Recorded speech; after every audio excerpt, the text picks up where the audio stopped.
TK타임스 뉴스 시청자 여러분 안녕하십니까. 먼저 오늘 첫 소식입니다. 미국의 가뭄으로 내년 캐나다 국내 식품 가격이 약 4% 정도 인상될 수 있다는 예상이 나왔습니다.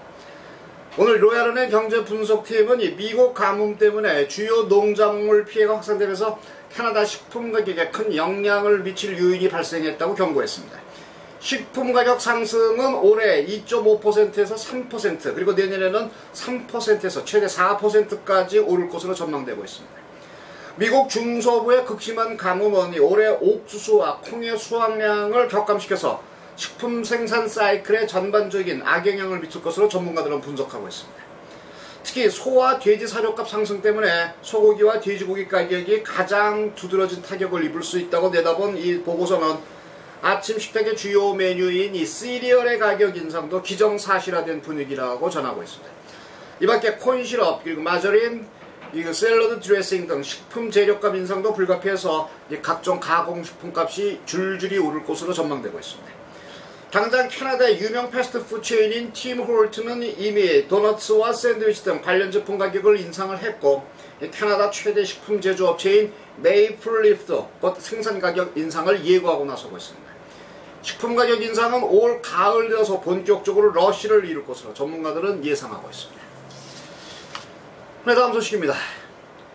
집주인과 세입자, 이 쌍방 간의 온주 주택 임대차 계약법의 구체적인 내용에 대해서 잘 알지 못하는 이유로 이해상충이 많이 일고 있습니다. 그래서 이런 문제 해소를 하기 위해서 세입자 연합회가 올가을에 표준 리즈 계약서의 표본을 발표할 것이라고 오늘 발표했습니다.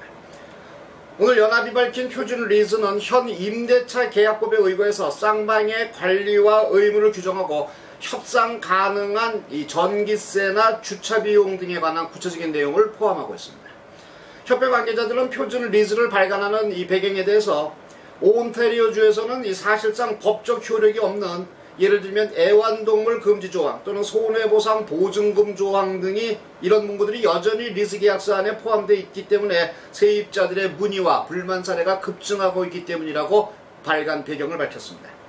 한편 표준 리즈 발행과 관련해서 이 정부 측은 리즈 계약의 특성상 이 집주인과 세입자가 서로의 상황에 맞는 융통성 있는 결정이 가장 바람직하다는 입장을 밝혀서 이 보고서와 별다른 관심이 없다는 입장을 표명했습니다.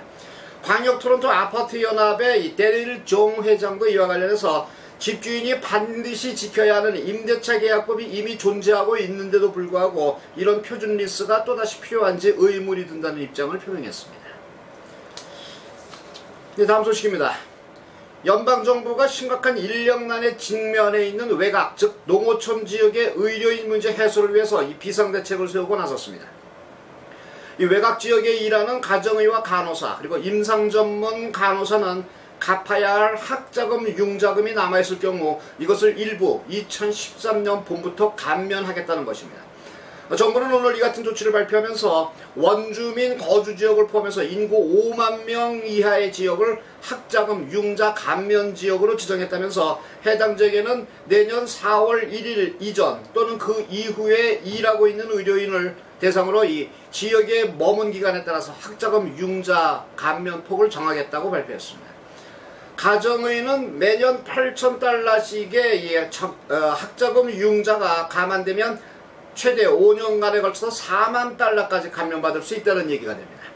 간호사와 임상 전문 간호사는 매년 $4,000씩 감면을 받아서 최대 5년간에 걸쳐서 $20,000의 학자금 융자 감면이 가능해지게 됩니다.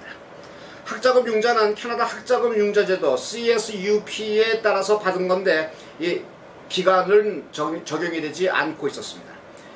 감면을 받으려면 의료인은 연중 내내 해당 지역의 의료인으로 활동하면서 최소 400시간 이상 또는 50일 이상 의료 업무를 해야 하는 의무 규정을 달고 있습니다. 네, 다음 소식입니다. 화성 탐사 로봇 큐리오시티의 원격 조종에 캐나다 과학자가 나서는 등 이번 화성 탐사 계획에 캐나다인이 다수 참여해서 시선을 끌고 있습니다. CBS 방송에 따르면 이번 화성 탐사 계획을 맡고 있는 미국 항공우주국 나사의 제트 추진 연구소에 이 다수의 캐나다 과학자들이 활동 중이고 핵심 분야인 큐리오시티 조종과 그리고 채취한 광물의 시료 분석을 이 캐나다 과학자들이 담당하고 있는 것으로 알려졌습니다. 온타리오주 브록 대학의 화산학자 메릭 슈미트 교수는 이와 관련해서 큐리오시티 원격 조종팀의 일원으로 활동하고 있는데, 이 큐리오시티에 장착된 광물 분석기기인 알파 입자 엑스레이 분광기의 조작 임무도 이 캐나다 애들이 맡고 있다고 밝혀주고 있습니다.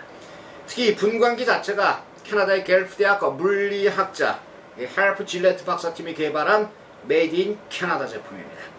자, 이번 탐구에서 광물 분석은 이 물의 존재와 나아가서 생명체의 존재 여부를 가리는데 핵심적인 임무로 여겨지고 있습니다. 분광기 개발에는 캐나다 우주국의 지원으로 1,780만 달러가 투입된 그런 프로젝트입니다. CK타임스 뉴스, 저는 내일 이 시각 새로운 소식 가지고 여러분 다시 찾아뵙겠습니다. 안녕히 계십시오.